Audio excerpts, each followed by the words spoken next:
আমাদের শরীরের পাম্প বলা হয় এই অঙ্গটিকে। অঙ্গটি সারা দেহে বিশুদ্ধ অক্সিজেন এবং পুষ্টি সমৃদ্ধ রক্ত পৌঁছে দেয়, যার কারণেই আমাদের দেহের কোষগুলো বেঁচে থাকে। আর তাই আমাদের সুস্থ থাকতে হার্টের যত্ন নেওয়াটা অত্যন্ত জরুরি। তবে দুর্ভাগ্যের বিষয় হলো, বর্তমানে অধিকাংশ মানুষেরই নানাবিধ হার্টের রোগ বা হৃদরোগ দেখা দিচ্ছে।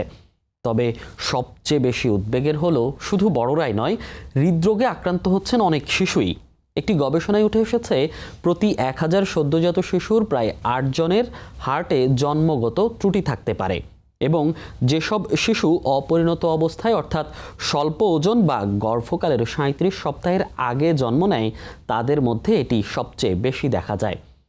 জন্মের পরপর যখন শিশুর হার্ট স্বাধীনভাবে কাজ করতে যায় কিংবা শিশু বড় হওয়ার সঙ্গে সঙ্গে হৃদযন্ত্রের বৃদ্ধি ঘটে, তখন এসব ত্রুটি সমস্যার সৃষ্টি করে এবং জটিলতাও বাড়ায়।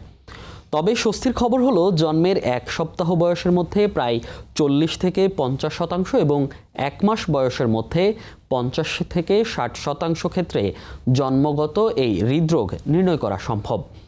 অন্যদিকে প্রতি 1000-এ মাত্র 2 থেকে 3 জন হার্টের জন্মগত অসুখ নিয়ে জন্মানো শিশুর 1 বছর বয়সের মধ্যেই হৃদরোগের লক্ষণ প্রকাশ পায়। তাই মা বাবার একটু সতর্কে শিশুদের হৃদরোগ সহজে নির্ণয় করা সম্ভব এবং সঠিক চিকিৎসায় শিশু বেড়ে উঠবে সুস্থতায়। দর্শক, স্বাগত বদ্যিবাড়িতে। আপনাদের সঙ্গে আছি আমি মনির হোসেন। আজকের বদ্যিবাড়িতে আমরা কথা বলবো শিশুদের হৃদরোগ নিয়ে। শিশুদেরও কি হৃদরোগ হয়, কিংবা হলে কি ধরনের চিকিৎসা এবং এর জটিলতা নিয়ে কথা বলবো। আর এ নিয়ে কথা বলার জন্য বদ্যিবাড়িতে আজকে উপস্থিত হয়েছেন শিশু ও নবজাতক হৃদরোগ বিশেষজ্ঞ অধ্যাপক brigadier general doctor Nurun Nahar Fatema. Ma'am, আপনাকে স্বাগত বদ্যিবাড়িতে। আপনাকেও ধন্যবাদ আমাকে আমন্ত্রণ জানানোর জন্য। কেমন আছেন আপনি? জি, ভালো। আমরা আজকে নবজাতক এবং শিশুদের যেই হৃদরোগ নিয়ে কথা বলবো। শুরুতে যদি জানতে চাই যে আমাদের যে ধারণা আছে যে বড়দের হৃদরোগ হয়, শিশুদেরও কি হৃদরোগ হয়? হ্যাঁ, আসলে বড়দের এবং ছোটদের যে হৃদরোগ, এর মধ্যে একটি ডিফারেন্স আছে। ডিফারেন্সটা হচ্ছে যে শিশুদের যে হৃদরোগ, এটা হচ্ছে তাদের হার্টের গঠন সংক্রান্ত। যখন মায়ের পেটের ভিতরে হার্টটা তৈরি হয়, এটা সাধারণত গর্ভধারণের 3য় সপ্তাহ থেকে হার্টের গঠনটা শুরু হয়ে যায়। এবং হার্ট প্রথমে একটা টিউবের মতো থাকে, একটা সোজা একটা টিউব। এই টিউবটা আস্তে আস্তে ব্যান্ড হয়, তারপরে এখানে 4টা ঘর তৈরি হয়, রক্তনালী তৈরি হয়। খুবই কমপ্লেক্স একটা প্রসেস, এবং এই প্রসেস যে কোনো সময় হ্যাম্পার হতে পারে। এবং সেইখানে যে পার্টিশন তৈরি হওয়া, বিভিন্ন ঘর তৈরি হওয়া, তাদের যে রক্তনালী তৈরি হওয়া, এইগুলির মধ্যে তখন গন্ডগোল হয়ে যেতে পারে এবং দেখা যেতে পারে প্রত্যেকটা লেভেলেই কোনো না কোনো একটা রোগের তৈরি হয়ে যেতে পারে, depending on the stage of development. কোন স্টেজে এই সমস্যাটা হচ্ছে। এখন এই সমস্যাগুলোর উপরে ডিপেন্ড করে এই স্ট্রাকচারাল প্রবলেমগুলি হার্টে হয়। কিন্তু বড় যারা, তাদের যে হার্টের রোগ, সেখানে তো তাদের স্ট্রাকচারাল কোনো প্রবলেম ছিল না, তাদের হার্টটা ভালোই ছিল জন্মগ্রহণের সময়, পরবর্তীতেও ওনারা ভালোই ছিলেন। বাট বিকজ অফ লাইফস্টাইল, কেউ হয়তো স্মোকিং করে, কেউ হয়তো চর্বিযুক্ত খাবার খেয়েছে, অথবা এক্সারসাইজ করে না। এই লাইফস্টাইলের কারণে কিন্তু পরবর্তীতে যে করোনারি আর্টারির ভিতরে যে কোলেস্টেরল বা চর্বি জমা হয়, সেটা থেকে যে রোগগুলি হয়, সেটাই বেশি আমরা দেখি যে বড়দের রোগ বা বড়দের হার্ট অ্যাটাক। এগুলো কিন্তু শিশুদের হয় না। শিশুদের ক্ষেত্রে কি কি ধরনের হার্টের রোগ হয়? শিশুদের রোগগুলি হচ্ছে স্ট্রাকচারাল, মানে তাদের হার্টের মধ্যে ছিদ্র হতে পারে। যেমন হার্ট তো আমি বললাম প্রথমে একটা টিউব ছিল, কিন্তু তারপরে এই টিউব ব্যান্ড হয়ে যে উপরে 2টা ঘর তৈরি হবে, নিচে 2টা ঘর তৈরি হবে। হার্টটাকে আমরা সংক্ষেপে যদি ভালো মতো বুঝতে চাই, তাহলে একটা 3তলা বাড়ির সঙ্গে তুলনা করতে পারি। আচ্ছা, এটার প্রথম তলায় আছে 2টা ঘর, যেটাকে বলি আমরা অলিন্দ, ডান এবং বাম। দ্বিতীয় তলাতে 2টা ঘর, যেটাকে আমরা বলি নিলয়, ডান এবং বাম। আর তৃতীয় তলাতে থাকে হচ্ছে রক্তনালী, ডান এবং বামে 2টা রক্তনালী। একটা হচ্ছে ফুসফুসের রক্তনালী, যেটা দূষিত রক্ত নেয়, আর শরীরের রক্তনালী, যেটা বিশুদ্ধ রক্ত নেয়। তো এই যে পেয়ার সিস্টেম, এই পেয়ার সিস্টেমের মাঝখানে যে পার্টিশন, এইটাতে যখন কোনো গ্যাপ থাকে, তখন আমরা বলি এগুলোকে হার্টের ছিদ্র। যেমন এইচডিবি, এইচডিপিডিএ, এগুলি হচ্ছে হার্টের সহজ রোগ। এগুলির চিকিৎসা করা মোটামুটি সহজ, এবং বিনা অপারেশনে এগুলি সবগুলোরই চিকিৎসা করা যায়। আচ্ছা, আমরা যেভাবে করি হার্টের মধ্যে পাইপ ঢুকিয়ে জি, সেইভাবে চিকিৎসা করা যায় অনেকগুলি। এর ছাড়া আছে যে হার্টের যে ভাল্বগুলি আছে, যেমন হার্টের এই যে বললাম একতলা, দুইতলা এবং তিনতলা, প্রত্যেকটার মাঝখানে একটা দরজা আছে, এই দরজাটাকে বলা হয় ভাল্ব। তাহলে একতলা থেকে দোতলায় যাওয়ার যে ভাল্বটা, সেই ভাল্বটা কিন্তু দুই পাশে দুইটা, এগুলি চিকন হয়ে যেতে পারে, এগুলি ঢিলা হয়ে যেতে পারে, তাহলে এটা এক রকমের রোগ। আবার তিনতলা থেকে চারতলায় যাওয়া যে রক্তনালীতে, মানে দুইতলা থেকে তিনতলায় যাওয়ার জি, নিলয় থেকে রক্তনালী, সেই ভাল্বগুলোকে আমরা বলি পালমোনারি ভাল্ব এবং এওর্টিক ভাল্ব। এই ভাল্বগুলি কারো কারো এমনও হতে পারে যে অ্যাবসেন্ট, একদম নাই, আবার কারো কারো খুবই চিকন, আবার কারো কারো খুবই ঢিলা। জি। তো এই যে ভাল্ব, এই ভাল্বগুলোতে তিন রকমের রোগ হতে পারে, অ্যাবসেন্ট থাকতে পারে, চিকন থাকতে পারে, ঢিলা ঢিলে থাকতে হতে পারে। পারে। তাহলে মোট চারটা ভাল্ব আছে হার্টের, একতলা থেকে দুইতলা, দুই পাশে দুইটা, এবং আর দুতলা থেকে তিনতলা, দুই পাশে দুইটা, মোট চারটা ভাল্ব। জি, তাহলে চারটা ভালভে তিন রকমের রোগ হতে পারে। জি। এই তিন রকমের মিলে 12 ধরনের রোগ কিন্তু শুধু ভালভের মধ্যেই হতে পারে। আর তারপরে তো ছিদ্র টিদ্রগুলি হতেই পারে।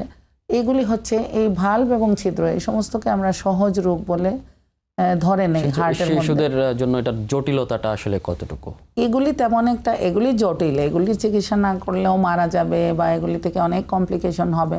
বাট যদি টাইম মতো এই রোগগুলি ডায়াগনোসিস করা যায়, তাহলে এগুলিকে আমরা বলি যে এগুলি সিম্পল কনজেনিটাল হার্ট ডিজিজ, এবং এগুলির চিকিৎসা করাটা যে ফেসিলিটিস আমাদের দেশেও আছে, এবং এইগুলিতে আমরা 100% স্বনির্ভর বলা যায়, যে টাইমলি ডায়াগনোসিস হলে এগুলির কাজ আমরা করতে পারি। বাট আরেকটা ক্যাটাগরি আছে যেটা হচ্ছে কমপ্লেক্স কনজেনিটাল হার্ট ডিজিজ। এইগুলির মধ্যে এরকম একটা হবে না যে একটা ছিদ্র বা একটা ভালভের রোগ, এরা হবে combination of 3-4 disease at the same time. দেখা যাচ্ছে তার ছিদ্রও আছে, তার ভালভের রোগও আছে, অথবা তার এই যে ডান এবং বামের মধ্যে যে রিলেশনশিপ, যে ডানের মধ্যে থাকবে হলো কালো রক্ত, বামের মধ্যে লাল রক্ত, এরকম না হয় দেখা যাচ্ছে ডান বাম জায়গা বদল করে ফেলছে, অথবা ডানের সঙ্গে বামের কোনো সম্পর্কই নাই, একেবারে পুরো আলাদা, অথবা যে কোনো একটা ঘর নিয়ে জন্মগ্রহণ করেছে, ডান অথবা বাম, অন্যটা নাই, অথবা হতে পারে পালমোনারি আর্টারি পুরাটাই নাই, অথবা হতে পারে যে এওটা, যেটা শরীরের মেইন রক্তনালী, এটা অনেকটুকু পর্যন্ত পুরাটাই নাই, তারপরে থেকে আবার আছে, অথবা কোনো জায়গায় গিয়ে খুবই সরু হয়ে গেছে, যেটাকে আমরা বলি কোয়ার্টেশন। তো এই ধরনের যে কম্বিনেশনগুলি, যেটাতে দূষিত রক্ত তার নিজস্ব চলাচলের রাস্তা খুঁজে পাবে না, বিশুদ্ধ রক্ত তার নিজস্ব চলাচলের রাস্তা খুঁজে পাবে না, এবং দূষিত রক্তটা বিশুদ্ধ হওয়ার জন্য ফুসফুসে যাওয়া, এটা তার অত্যন্ত জরুরি। সেই ফুসফুসে যে ক্রসিংটা হয়, একটা বিশুদ্ধ দূষিত রক্ত যখনই ফুসফুসে যাবে, ক্রস করবে, তখনই কিন্তু সে ফুসফুসের একটা ছাঁকনির মাঝখান দিয়ে অতিক্রম করবে, করে এটা আবার হার্টে ফেরত আসবে। এই যে ক্রসিং, এই ক্রসিংটাকে আমরা বলি ফিগার অফ 8, বা মানে ইংরেজিতে বা বাংলায় যে 4 আছে, এই 4-এর মতো সার্কুলেশন, মানে একদিক থেকে ফুসফুসে যাচ্ছে, ঘুরছে, ঘুরে আরেক দিক দিয়ে হার্টে ফেরত আসছে, মানে এইভাবে হবে আর কি জিনিসটা। তো এই যে ফিগার অফ 8 সার্কুলেশন, এটা কিন্তু অনেক ডিজিজে এটা থাকে না, এগুলি খুবই কমপ্লেক্স। দেখা যাচ্ছে দূষিত রক্ত বিশুদ্ধ হওয়ারই সুযোগ পাচ্ছে না, দূষিত অবস্থাতেই সে শরীরে চলে যাচ্ছে। এই রোগগুলিকে বলা হয় ট্রান্সপোজিশন অফ গ্রেট আর্টারিজ। আবার দেখা যাচ্ছে ওটা না হলো অন্যান্য সমস্যা, যেমন সে প্রথম তলা থেকে দ্বিতীয় তলায় যে নামার রাস্তা, এটা বন্ধ হয়ে গেছে। এখন যদি বন্ধ থাকে, তাহলে তো দূষিত রক্ত তার জায়গা, তার যে ডেস্টিনেশন ফুসফুস, এটাতে সে যেতে পারবে না। তো এইগুলি হচ্ছে ট্রাইকাসপিড এট্রেসিয়া বা পালমোনারি এট্রেসিয়া, এই ধরনের রোগ। আবার যদি বাম পাশে আমরা চিন্তা করি যে সেই দিকের ভাল্ব, মাইট্রাল ভাল্ব যেটা, বা প্রথম তলা থেকে দ্বিতীয় তলায় যাওয়ার রাস্তা, সেটা বন্ধ, অথবা দ্বিতীয় তলা থেকে তৃতীয় তলায় যাওয়ার বন্ধ, তাহলে এগুলিকে বলে মাইট্রাল এট্রেসিয়া, এওর্টিক এট্রেসিয়া। এগুলি খুবই জটিল রোগ, এগুলিতে মানুষ মারা যায় যদি না অল্টারনেটিভ কোনো উপায়, বেঁচে থাকার কোনো উপায় না থাকে। জি, শুরুতেই বলছিলেন যে জন্মগত ত্রুটির কথা, যে শিশুদের ক্ষেত্রে এটা হয়ে থাকে। জন্মগত আসলে কি ধরনের ত্রুটি থাকে? আসলে জন্মগত ত্রুটি আমরা ইংরেজিতে বলি বার্থ ডিফেক্ট। হ্যাঁ, বার্থ ডিফেক্ট একটা বিরাট একটা বিষয়। এটা মাথা থেকে শুরু করে পায়ের নখ পর্যন্ত মানুষের যতগুলি অঙ্গ প্রত্যঙ্গ আছে, সেইগুলির মধ্যে কিন্তু ডিফেক্ট থাকতে পারে।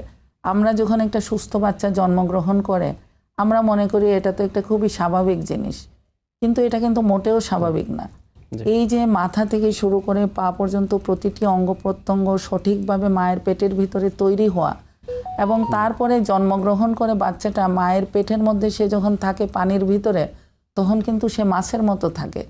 তাহলে একটা মানুষ যখন মায়ের পেটের ভিতরে থাকে তখন তার লাইফটা হচ্ছে মাছের মতো, কারণ সে পানিতে ডুবে থাকে। তারপরে সে যে জন্ম হলো, তারপরে যে সে বাতাসের মধ্যে একটা মিডিয়ার মধ্যে আসলো, তার যে ফুসফুস পানি ভর্তি ছিল, বের হওয়ার পরে সেটার মধ্যে বাতাস যে ভরলো অটোমেটিক্যালি, বা এটা আল্লাহর একটা ইচ্ছা, আমাদের স্রষ্টার ইচ্ছা, সেটা কিন্তু সবার নাও হতে পারে। এটা কিন্তু এরকম না যে হ্যাঁ বাচ্চার জন্মগ্রহণ করা এটা খুবই সহজ একটা পদ্ধতি। এই যে প্রতিটি অঙ্গ প্রত্যঙ্গ তৈরি হওয়া এবং তারপরে সেই পানি থেকে বের হয়ে বাতাসে আসা এবং নর্মালভাবে শ্বাস প্রশ্বাস শুরু করা। বাচ্চা তো মায়ের পেটে শ্বাস নেয় না, তার ফুসফুস পানি ভর্তি থাকে, যখন বের হলো তারপরে বাতাস ঢোকার পরে শ্বাস প্রশ্বাস শুরু করা, এটা কিন্তু খুব বিরাট চ্যালেঞ্জিং একটা ব্যাপার। তো এই প্রতিটি পদে পদে কিন্তু যে কোনো ধরনের অস্বাভাবিকতা হতে পারে। চোখ না থাকতে পারে, একটা বাচ্চার মাথা না থাকতে পারে। আমরা অনেক বাচ্চা জন্মগ্রহণ করছে দেখছি তার পুরো মাথাই নাই। হ্যাঁ, কারো দেখা যাচ্ছে চোখ নাই, কারো দেখা যাচ্ছে নাক বন্ধ, কারো দেখা যাচ্ছে ঠোঁট কাটা, কারো দেখা যাচ্ছে আঙ্গুল ঠিক মতো নাই, কারো দেখা যাচ্ছে বুকের ভিতর থেকে হাড়টা বের হয়ে চলে আসছে, সেটাকে বলে একটোপিয়া কর্ডিস। তারপরে দেখা যাচ্ছে পেটের নাড়িভুড়ি, সেইগুলো দেখা যাচ্ছে এক্সোমফেলাস বলে, এগুলি বাইরে আছে। অথবা তাদের কারো কিডনি নাই, কারো হয়তো দেখা যাচ্ছে লিভার নাই। সুতরাং প্রত্যেকটা এই যে অঙ্গ প্রত্যঙ্গ সঠিকভাবে জায়গায় আছে কিনা, এইগুলি কিন্তু এটা আমি বলবো যে উপরওয়ালার একটা বিরাট একটা মেহেরবানি ছাড়া একটা সুস্থ বাচ্চা জন্ম হওয়া খুবই একটা কঠিন কাজ এটা। এবং এই জন্য এই বাচ্চা যখন মানুষের যে যখন তারা কনসিভ করে সেই মুহূর্ত থেকে শুরু করে বাচ্চা জন্ম হওয়া পর্যন্ত প্রতিটি মুহূর্ত তাদেরকে রিয়েলি একটা মানে ভালো একটা লাইফস্টাইল তাদেরকে লিড করতে হবে। সেটা নিয়ে ম্যাডাম আমরা একদম শেষের দিকে কথা বলবো। এখন যদি জানতে চাই, এই যে একটা বাচ্চা একদম সুস্থভাবে জন্ম নিল এবং জন্ম হওয়ার পরে কিন্তু স্বভাবতই সবাই সাধারণভাবে ওভাবে কিন্তু কেউ বুঝতে পারে না, কখন আসলে বুঝতে পারবে যে তার বাচ্চা হার্টের কোনো সমস্যা নিয়ে জন্ম নিয়েছে? আসলে বাচ্চা একটা সুস্থ জন্মগ্রহণ করার পরে চেহারা সুন্দর, দেখতে ভালো, এটা কিন্তু আসল ভালো না। সুতরাং এটা হচ্ছে যে মাথা থেকে পা পর্যন্ত প্রতিটি বাচ্চা জন্মগ্রহণের পরে তাদের যারা ডাক্তাররা অ্যাটেন্ড করেন তাদের উচিত হচ্ছে তাদেরকে আমরা বলি হেড টু টো এক্সামিনেশন। হ্যাঁ, হেড টু টো এক্সামিনেশন করতে হবে। অনেক কিছু কিন্তু চোখে পড়বে না, কিন্তু আমি যদি ভালো মতো পরীক্ষা করি তাহলে দেখা যাবে। যেমন কিছু বাচ্চা আমরা পাই তাদের নাকের ভিতরের কানাটা বন্ধ, এটাকে বলে কর্নিয়াল অ্যাট্রেসিয়া। এটা কিন্তু বিরাট একটা সিরিয়াস ইলনেস। দেখা যাচ্ছে বাচ্চার তো সামনের দিকে নাকটা সুন্দর, বোঝা যায় না যে ভিতরে তার নাকটা বন্ধ, তো ওটা থেকে কিন্তু একেবারে ডেথ রিস্কও আছে। তো আমরা করি কি হেড টু টো এক্সামিনেশনে আমরা নাকের ভিতরে একটা জিনিস ঢুকায় দেখি যে নাকে কানা আছে কিনা। ঠিক সেরকম পায়খানার রাস্তা কিন্তু থাকে না অনেক বাচ্চার, এটাকে বলে অ্যানাল অ্যাট্রেসিয়া। এখন আপনি কিভাবে বুঝবেন এটা নাই? তাহলে আমরা তখন যদি হেড টু টো এক্সামিন করার সময় অ্যানাসটা এক্সামিন করি, আমরা চেক করে দেখি এটা পারফোরেটেড কিনা। তো আল্লাহ তো মানুষকে অনেকগুলো ছিদ্র দিয়ে দিয়েছে বডির মধ্যে, এই ছিদ্রগুলো কিন্তু জন্মের সময় অনেকগুলি বন্ধ থাকতে পারে, আবার অনেকগুলি কাটা থাকতে পারে। তো সেগুলি যে হেড টু টো এক্সামিনেশনে কিছু ধরা পড়বে। আর হার্টের রোগটা আমরা যদি স্টেতো দিয়ে হার্টে অসকালটেট করি তখন আমরা ধরতে পারবো। তারপরে বিভিন্ন পালপেশনের মাধ্যমে হাত দিয়ে আমরা যখন ধরে ধরে যাই, যেমন কিডনি অনেকের থাকে হর্ষ কিডনি বলে একটা আছে, অনেক বড় কিডনি থাকে, সেটা হাতে পালপেট করলে লাগে। আবার অনেকের দেখা যাচ্ছে যে তাদের যে সেক্স অর্গ্যানসগুলো সেগুলো তাদের অ্যাবনর্মাল থাকে, সেগুলোও আমরা এক্সামিন করে হেড টু টো এক্সামিন করার সময় পাই। আর যদি কোনোটা হয়তো যে সন্দেহ লাগে যে পাওয়া যাচ্ছে না, সেগুলো তো আমরা তখন পরীক্ষা নিরীক্ষার মাধ্যমে সেগুলি আমরা পাই। ম্যাম আমরা তো রোগের কথা বলছি, কিন্তু রোগ হওয়ার আগে, যেমন একটু আগে আপনি বলছিলেন যে একদম গর্ভধারণের শুরু থেকে যে যত্নের বিষয়টা বলছিলেন, সেটা আসলে কেমন যত্ন হবে যে হার্টের রোগ এড়ানোর জন্য? আসলে আপনি প্রথমেই একটা ব্রড টার্ম বলেছিলেন যে জন্মগত ত্রুটি, এটা কিন্তু শুধু হার্টের ত্রুটি না, আমি আগেই বলেছি যে বার্থ ডিফেক্টসে অনেক কিছু ইনক্লুড করে হার্টের ত্রুটি সহ। তো মানুষের শরীরে যত ত্রুটি হয় জন্মগত, তার মধ্যে হার্ট এবং ব্রেন এই দুইটি হচ্ছে সবচেয়ে বেশি হয়, এই দুইটা অঙ্গের মধ্যে ত্রুটি সবচেয়ে বেশি হয়। তো এখন ধরেন আজকালকার যুগে মানুষের তো 7-8 জন ভাই বোন থাকে না, মাত্র 1-2 বাচ্চাই মানুষ হয়তো নিতে পারে। এখন এই যে 1-2 বাচ্চা মানুষের হবে, সেই প্রেগনেন্সিগুলি যাতে কোয়ালিটি প্রেগনেন্সি হয়, সেই বাচ্চাগুলো যাতে কোনো ধরনের রোগ না থাকে, তারা যেন সব দিক থেকে একদম একটা সুস্থ বাচ্চা হিসেবে জন্মগ্রহণ করতে পারে, সেই জন্য কিন্তু আমাদের কিছু পদক্ষেপ নেওয়া খুবই জরুরি দরকার। সেটা হচ্ছে যে আমরা দেখি ডাউন সিনড্রোম আমাদের সমাজে অনেক বাচ্চা ডাউন সিনড্রোম অনেক বেড়ে গেছে এবং ক্রোমোজোমাল অ্যাবনর্মালিটি। তারপরে হচ্ছে যে ডায়াবেটিক মাদার আমাদের এখন এত বেশি, ডায়াবেটিক মাদারদের বাচ্চাদের কিন্তু অনেক ধরনের জন্মগত ত্রুটি, হার্টের ত্রুটি হয়। তারপরে হরমোন নিচ্ছে অনেক মারা, হরমোনাল সমস্যা। এবং দেখা যাচ্ছে যে এখন ইনফার্টিলিটি একটা বড় সমস্যা, অনেক মানুষেরই সন্তান হয় না, তখন তারা এর জন্য অনেক হরমোন জাতীয় ট্রিটমেন্ট গ্রহণ করে তারপরে তাদের বাচ্চা হয়। অথবা দেখা যায় যে আর্টিফিশিয়াল যে পদ্ধতি সেইভাবেও অনেকের বাচ্চা আইভিএফ হয়। তো এই ধরনের যে কোনো জিনিস ন্যাচারালের বাইরে আপনি যখন যাবেন, নেচারের বাইরে অন্যভাবে আপনি যখন কোনো একটা কাজ অ্যাচিভ করবেন, তখন সেটার মধ্যে কিন্তু অস্বাভাবিকতার একটা আশঙ্কা থেকে যায়। তো এই জন্য এই সমস্ত বাচ্চাগুলা প্রথম থেকেই, এমনকি নর্মাল প্রেগনেন্সিতেও প্রথম থেকেই কিন্তু স্ক্রিনিং শুরু করে দিতে হবে।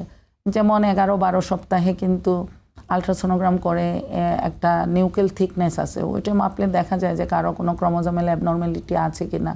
অনেক ধরনের ব্লাড টেস্ট আছে, সেই ব্লাড টেস্টগুলি করলে কিন্তু সব ধরনের অ্যানোমেলিসগুলা বোঝা যায়, এমনকি কারো থাইরয়েডের প্রবলেম আছে কিনা।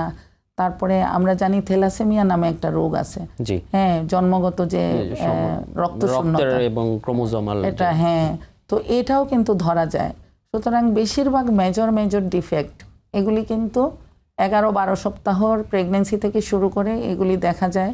আর অ্যানোমেলি স্ক্যান নামে একটা আলট্রাসোনোগ্রাম স্ক্যান করা হয়, প্রত্যেকটা অর্গান স্টাডি করা হয়, সেটাতেও কিন্তু হার্ট সহ প্রত্যেকটা জিনিসই ধরা যায়। এবং এইগুলিকে এমন টাইমে করতে হবে যখন আমরা এটা করে এটাতে যদি কোনো খারাপ রিপোর্ট পাই, তাহলে আমরা মা বাবাকে একটা অপশন দিতে পারি যে হ্যাঁ, আপনি চাইলে এই প্রেগনেন্সিটা অ্যাকসেপ্ট করতে পারেন, আর আপনি যদি না চান তাহলে নাও অ্যাকসেপ্ট করতে পারেন।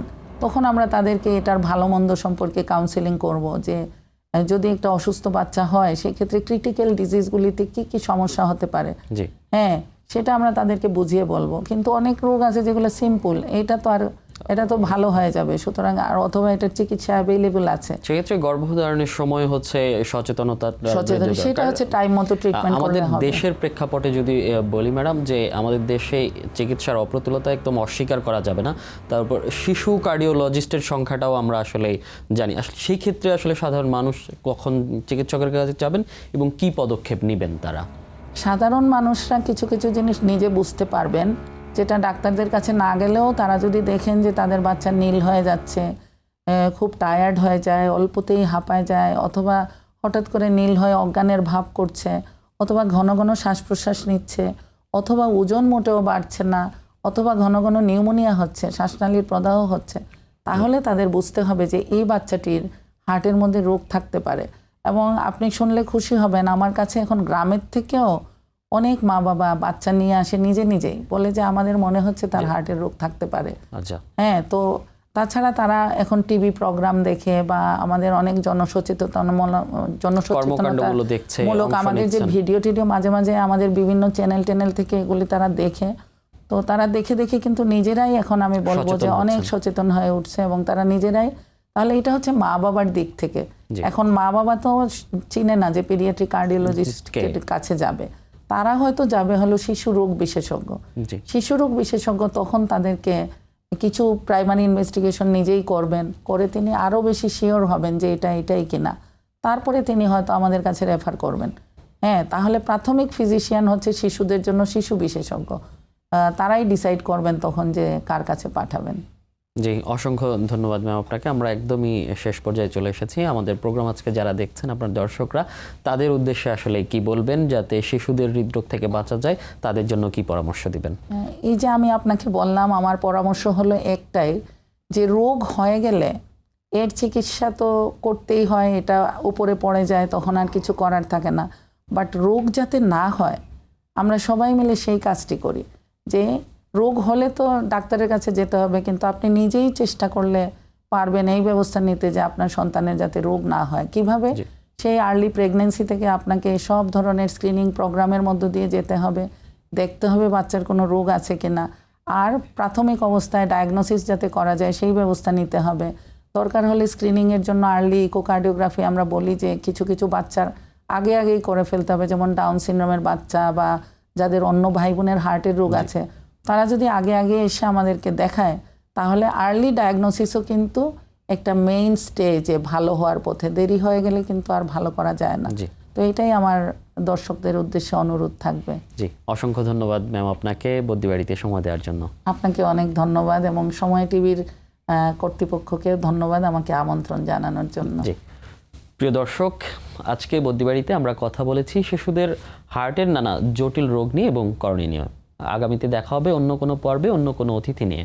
ততক্ষণ ভালো থাকুন, সুস্থ থাকুন আর সঙ্গে থাকুন সময়ের।